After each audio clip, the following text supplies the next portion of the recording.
வாழ்க்கை வாழ்வதற்கு என்று கூறுவார்கள். நாம் வாழ்வதை மட்டும் பாராமல் பிறரை வாழ வைத்து நாமும் வாழும் குணம் சிலருக்கு மட்டுமே இருக்கும். அவர்களுள் ஒருவராய் உங்களை நான் பார்க்கிறேன். இறைவன் மனித ரூபத்தில் வருவான் என்று கூறுவார்கள். அப்படி உங்கள் ரூபத்தில் நான் இறைவனை காண்கிறேன். இப்படிப்பட்ட மனிதநேயம் கொண்ட நீங்கள் என்றென்றும் நலமுடன் வாழ நான் என்றும் இறைவனை வேண்டுவேன்.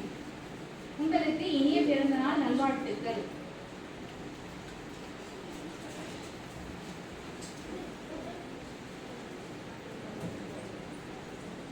உங்களுக்காக பாட்டு பாடுவோம்.